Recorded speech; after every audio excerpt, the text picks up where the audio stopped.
नमस्कार दोस्तों, life is divine के इस आध्यात्मिक चैनल के ऊपर आप लोगों का बहुत बहुत स्वागत। आज मैं आपको 20 अप्रैल 2023 को पहला सूर्य ग्रहण जो लगने के लिए जा रहा है उसके विषय में जानकारी दूंगा। सूर्य ग्रहण का नाम सुनते ही हमारे दिमाग के अंदर एक डर बैठ जाता है।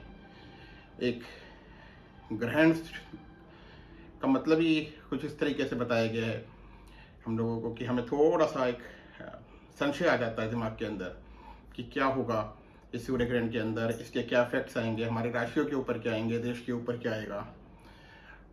और ये जो ग्रहण लगने के लिए जा रहा है ये बहुत महत्वपूर्ण है। पहली बात तो ये है कि ये साल का पहला ग्रहण है। दूसरी बात यह है कि ये मेष राशि के अंदर लगने के लिए जा रहा है। तीसरी बात यह है कि मेष राशि के अंदर अश्विनी नक्षत्र के अंदर लगने के लिए जा रहा है। तो नया साल, पहला ग्रहण, पहली राशि, पहला नक्षत्र, उसके अंदर ये ग्रहण लगने के लिए जा रहा है, तो इसका महत्व और ज्यादा हो जाता है। अब मैं आपको सूर्य ग्रहण के बारे में बताता हूं कि सूर्य ग्रहण है क्या चीज। एस्ट्रोनॉमिकली अगर हम देखते हैं तो ये एक एस्ट्रोनॉमिकल इवेंट है, और अगर हम एस्ट्रोलॉजिकली देखते हैं तो बहुत टाइम पहले ही हमारे ऋषि मुनियों ने इन इवेंट्स के बारे में बता दिया था। और इसका एक बहुत बड़ा कहानी आती है हमारी ये समुद्र मंथन के समय, कि जब हमारे समुद्र मंथन हुआ था तो उस टाइम पे जब अमृत कलश निकला था उसे राक्षसों ने लेकर भागा, और उन लोगों ने सोचा कि हम इसको ग्रहण कर लें इसलिए कि हम अमर हो जाएं। और देवताओं ने ये चीज देख ली थी कि अगर ये राक्षसों ने ये ले लिया तो ये लोग अमृत पान कर लेंगे और ये लोग जो है वो अमर हो जाएंगे। उससे सृष्टि के ऊपर कोलाहल मच जाएगा, सृष्टि के ऊपर गलत नेगेटिव इफेक्ट बढ़ जाएंगे, क्योंकि राक्षसों के अंदर तामसिक प्रवृत्ति ज्यादा होती है एज कम्पेयर टू सात्विक प्रवृत्ति। तो उस टाइम पे सब देवताओं ने भगवान विष्णु का ध्यान किया। भगवान विष्णु मोहिनी रूप धारण करके वहां पर प्रकट हुए और उन्होंने 2 कलश ले लिए अपने हाथों के अंदर। एक कलश के अंदर मदिरा थी और दूसरे के अंदर अमृत था। उन्होंने दोनों देवताओं को और राक्षसों को पंक्तियों के अंदर बिठाया और दोनों को पान करवाना शुरू करवा दिया। देवताओं को उन्होंने अमृत पान कराया और राक्षसों को उन्होंने मदिरा पान करवाया। उसमें से एक राक्षस था, वो ये चीज देख गया, समझ गया कि ये भगवान विष्णु हैं और ये इस तरीके से कर रहे हैं। वो तुरंत से उठकर राक्षसों की पंक्ति में से उठकर वो देवताओं की पंक्ति के अंदर जाकर बैठ गया और वहां पर जाकर उसने अमृत का पान कर लिया। जब अमृत का पान कर लिया उसने तो वो अमर हो गया। लेकिन उस समय पे सूर्य और चंद्रमा ने इस चीज को देख लिया। वो समझ गए कि ये राक्षस है और उन्होंने तुरंत महाविष्णु को बोला कि प्रभु ये राक्षस है और इसने अमृत पान किया है। कहते हैं कि भगवान विष्णु अपने रूप के अंदर आए, सुदर्शन चक्र धारण रूप के अंदर आकर उन्होंने सुदर्शन चक्र से उस राक्षस की गर्दन को उड़ा दिया, काट दिया। और जब काटा तो उसका सर जो था वो अलग हो गया और धड़ जो है वो अलग हो गया, लेकिन अमृत पान की वजह से उसकी मृत्यु नहीं हुई। और उसका सर और धड़ जो था वो राहु और केतु के पीछे भागा उनको मारने के लिए, क्योंकि उन्होंने ही उसको पहचाना था। सारे देवी देवता भगवान शिव की शरण में पहुंचे और वहां जाके सारा वृतांत सुनाया गया कि प्रभु इस तरीके से हुआ है। और भगवान भोलेनाथ जो है वो देवताओं के भी भगवान और राक्षसों के भी भगवान, वो इस निष्कर्ष पे निकले। उन्होंने कहा कि राहु और केतु ने अमृत पान किया है तो इससे इनको आधिपत्य दिया जाएगा पृथ्वी के ऊपर, मनुष्य के जीवन के ऊपर आधिपत्य दिया जाएगा। और सूर्य और चंद्रमा के ऊपर भी एक ऐसा समय आएगा जब राहु और केतु इनको ग्रहण लगाएंगे। राहु और केतु का प्रभाव जो है सूर्य और चंद्रमा के प्रभाव से भी ज्यादा हो जाएगा। यही वो ग्रहण का समय होता है जिसके अंदर राहु और केतु जो होते हैं सूर्य और चंद्रमा के ऊपर ग्रहण लगाते हैं और अपना आधिपत्य दिखाते हैं। इसी तरीके से जब आपकी कुंडली के अंदर सूर्य के साथ में राहु बैठता है, चंद्रमा के साथ में राहु बैठता है, चंद्रमा के साथ में केतु बैठता है, सूर्य के साथ में केतु बैठता है, तो ग्रहण दोष लगता है।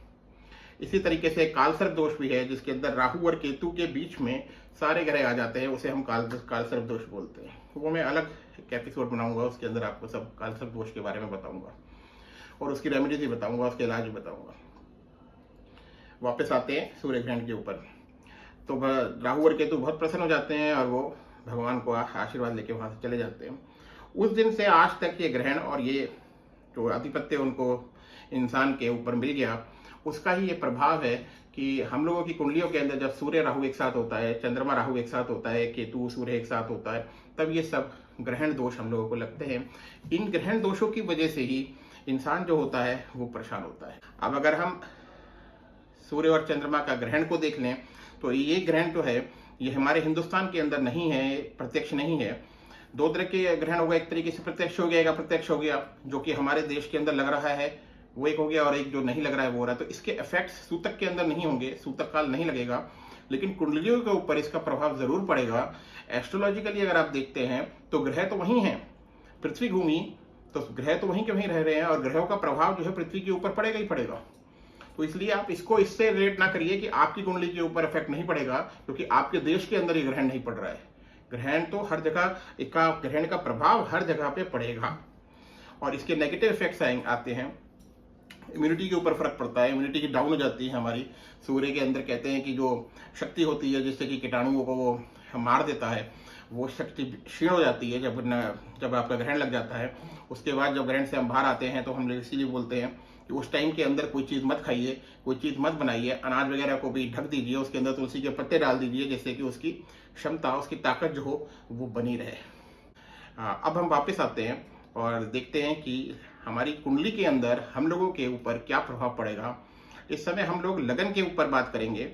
लगन से हम लोग रिलेट करेंगे कि कौन मेष लगन होगी। मेष लगन के अंदर इस टाइम के ऊपर ये ग्रहण लग रहा है। तो मेष लगन की बात करें तो मेष लगन के जातक के जो लोग होंगे उन लोगों को बहुत ध्यान रखना पड़ेगा। उनका नाम सम्मान खराब हो सकता है, उनकी बदनामी हो सकती है, कोई लीगल प्रॉब्लम आ सकती है, उनकी गुडविल जो होती है वो खराब हो सकती है, कोई वो बात बोलते हैं वो बात पूरी ना हो। उस सब चीज़ों को उनको ध्यान रखना पड़ेगा बहुत ज़्यादा। थोड़ा समय क्रिटिकल है, उनको समझदारी से वार्तालाप करना पड़ेगा। कोई भी डिस्कशन करते हैं, कोई एग्रीमेंट करते हैं, उसको बहुत समझदारी से करना है, नहीं तो आपकी रेपुटेशन स्टिक पे आ जाएगी, रेपुटेशन खराब हो जाएगी। अब इसका इलाज क्या है, मैं आपको इलाज भी बताऊंगा, और बहुत छोटे छोटे से इलाज बताऊंगा जिसको आप बहुत आसानी से कर सकते हो। इसके अंदर आपको दूध का और चावल का दान करना है।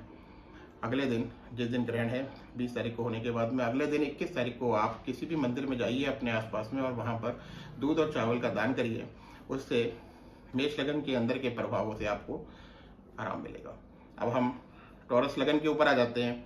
टॉरस लगन के ऊपर आते हैं तो वहाँ पर आपको खर्चे कम करने हैं, खर्चों में रुकावट करनी है, मिनिमम एक्सपेंसेस करने हैं, वरना आपके खर्चे बढ़ेंगे, बहुत ज़्यादा आउट ऑफ कंट्रोल हो जाएंगे।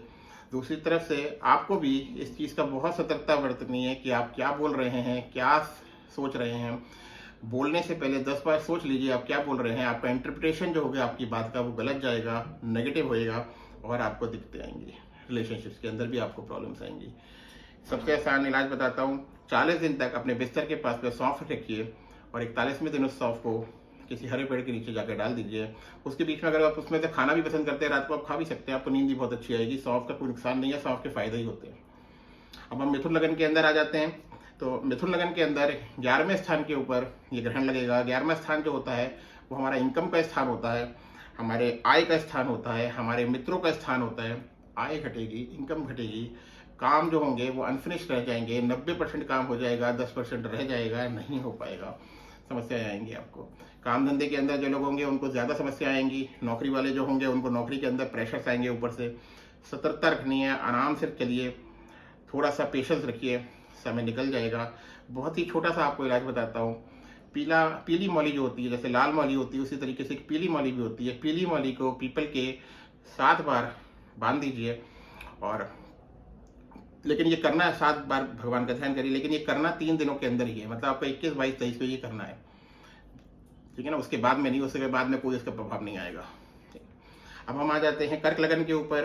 कर्क लगन के अंदर ये दशम घर के ऊपर ग्रहण लगेगा। तो आपके कारोबार, दशम घर जो होता है हमारा कारोबार का घर होता है, काम का घर होता है, उसके अंदर जब ग्रहण लगेगा तो आपके काम से रिलेटेड समस्याएं आएंगी, आपके काम में रुकावटें आएंगी। आप सोच के चल रहे होंगे, आपकी प्लानिंग जो होंगी वो सारी फेल हो जाएंगी। आपको लगेगा कि हम सब प्लान के अकॉर्डिंगली चल रहे थे, सब कुछ ठीक ठाक चल रहा था, लेकिन लास्ट मिनट के अंदर कुछ चेंजेस आ रहे हैं जिसकी वजह से गड़बड़ हो रही है। गवर्नमेंट से रिलेटेड कोई चीज़ होगी उसमें प्रॉब्लम आएगी, उसके अंदर दिक्कतें आएंगी। इसके अंदर सबसे आसान इलाज है कि चावलों को 7 दिन तक सुबह, रात को रखिए अपने पास में, सुबह 1 पाव आधा किलो चावल रखिए, और उसको लेके किसी ज़रूरतमंद इंसान को सुबह सुबह दान दे दीजिए। अब हम आ जाते हैं लियो के ऊपर, आपके सिंह लगन के ऊपर। अगर हम आ जाते हैं सिंह लगन के अंदर 9वें घर के अंदर ये जाके ग्रहण लगेगा। 9वां घर जो होता है ये भाग्य स्थान होता है, भाग्य का घर होता है। वहां पर जब ग्रहण लगता है तो आपका भाग्य काम नहीं करता, आपको समस्याएं आएंगी, काम से रिलेटेड समस्या आएंगी, भाग्य से रिलेटेड समस्याएं आएंगी, लीगल प्रॉब्लम्स के अंदर आप पढ़ सकते हैं। कोई भी लीगल एक्टिविटी के अंदर अगर आपका कहीं आपको लग रहा हो ये लीगल एक्टिविटी हो सकती है, कोई चीज़ होती है, उसके अंदर बिल्कुल भी ना पड़े। कोई और फंसेगा या नहीं फंसेगा, आप फंस जाएंगे। गवर्नमेंट जॉब वाले लोग जो होंगे वो परेशानी में आएंगे, कोई बदनामी हो सकती है, कोई गलत नेम आपको ऊपर इल्ज़ाम लग सकता है, उससे बचें। 7 दिन तक गंगा जल से स्नान करें। सुबह अपने नहाने वाली बाल्टी के अंदर आधा थोड़ा सा गंगा जल डाल दीजिए। जो आपकी वर्क प्लेस है उसके ऊपर भी गंगा जल का छिड़काव करिए, जो आपका घर है उसके ऊपर भी गंगा जल का छिड़काव करिए। माँ की कृपा रहेगी, प्रभु की कृपा रहेगी। अब हम कन्या लगन के ऊपर आ जाते हैं। कन्या लगन के ऊपर अष्टम के ऊपर लगेंगे ग्रहण। अष्टम जो होता है वो समस्या हेल्थ का होता है, आयु का होता है। हेल्थ की प्रॉब्लम्स आएंगी आपको, कोई बीमारी हो सकती है, कोई इन्फेक्शन होता है, वायरल हो सकता है, जैसे फिर से कोरोना आ रहा है, कोरोना फैल सकता है, उससे बचिए। आइसोलेशन में आपका मन करेगा आप आइसोलेशन के अंदर हैं, आप अकेले हो जाएं, आप डिप्रेशन के अंदर जाने की फीलिंग आ सकती है। इन सब चीज़ों से बचें। सौंफ रखें 40 दिन तक अपने बेड के पास, और ये उसके बाद 41वें दिन उसको बहा दें, किसी नदी के अंदर बहा दें, बहते पानी के अंदर बहा दें। नारियल लें, एक पानी वाला नारियल, उसमें मौली बांध कर उसको अपने पास रखें, उसको भी 40 दिन तक अपने पास रखें, और उसको भी 41वें दिन के 42वें दिन के ऊपर नदी के अंदर बहा दें। तो हम तुला राशि के ऊपर आ जाते हैं। तुला राशि के ऊपर सप्तम स्थान के ऊपर लगेगा ग्रहण। सप्तम स्थान जो होता है वो आपका मैरिज का स्थान होता है, आपके पार्टनर का स्थान होता है। उस स्थान के ऊपर जब ग्रहण लगता है तो आपके मैरिज पार्टनर के साथ में, आपकी पत्नी के साथ में, आपके पति के साथ में आपका मनमुटाव हो सकता है।